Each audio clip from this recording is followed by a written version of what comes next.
Okay, so trunk was kind of rattling too much, so I went ahead and put some kill mat.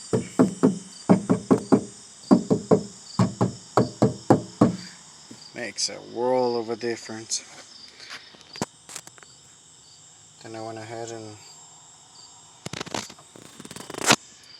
did the trunk or some of it, at least over here, because it was a little weaker. Over there is kind of stronger. The sides, which I actually I boxed everything in and actually sprayed foam. I still have to finish, because start from the bottom and then let it foam up, and then you want to spray the tops. So I went ahead and started it. And this used to be pretty loose now. It's solid where the foam is. And since it's an inside cavity, it doesn't really matter for much, I guess.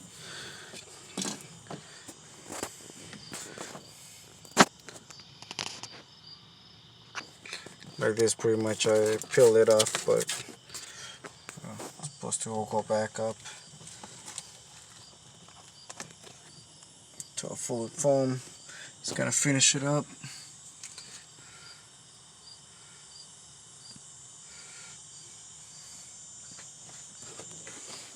Over here too. This whole thing is filled with foam. I gotta go ahead and cut whatever out of there. But and then it's solid. And I still have to go ahead and put silicone all around my seams. But yeah, man, it makes a big difference.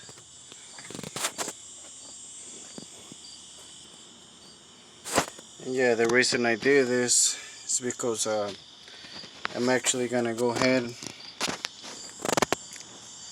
and put a sub sideways in this whole cavity right here,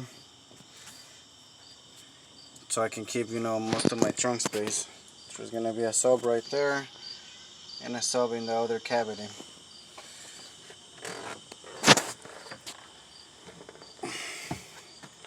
Like so. So it's gonna go straight that way, and then this is gonna have its own little box. The 6x9s by themselves, they pretty much sound like a little system. Like each of those sets is well,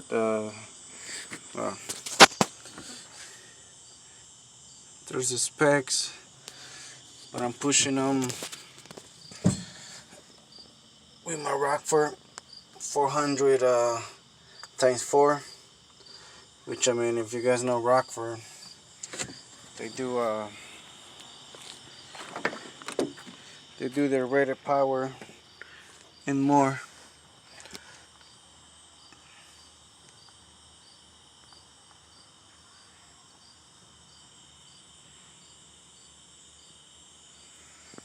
It's all Stinger Pro. Under the hood is a JL wires. And then I also went ahead and kill matted with a 6x9 set. And I went ahead and bought some Sonys. These ones are power from the stereo. And there's plenty of space back here. I'm gonna make a little box for them, or I might just make the hole and just mount them there on each of the sides. But yeah, I mean, it's a work in progress. Well, pretty much right now I got this pair, that pair of Kenwoods running off the amp, those 5 1/4 Sonys running from the head unit.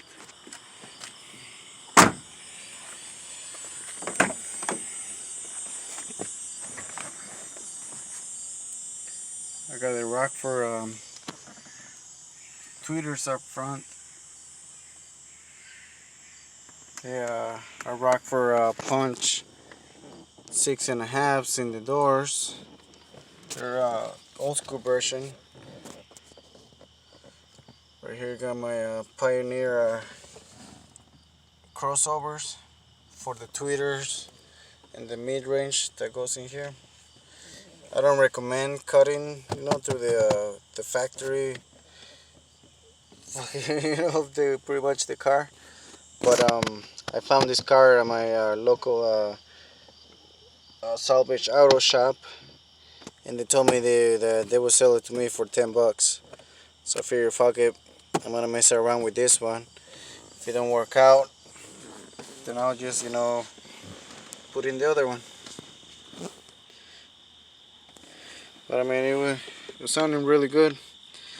Just that the amp kind of pushes too much power to them. So I blew the ones that I had, and the ones I upgraded to, the magnet is a little too big. So on this side, I had to actually cut through the metal. But I gotta cut a little more. I mean, I'll make it work, but like I said, I don't recommend cutting through it. Especially, I mean, this car is paid for. It's been paid for. So I don't care too much. Especially since I know I can fix it back to stock. So I'm, not to worry about it. But if your car's not paid and stuff, I wouldn't make any holes on it. Or unless you know somebody that can put it back together, salvage auto, something. Then I mean, it doesn't really matter. $5 a panel. I mean, you can mess around. And here old school Kenwoods also. So yeah, pretty much got like 12 speakers. I really wanted some in here, but there's airbags.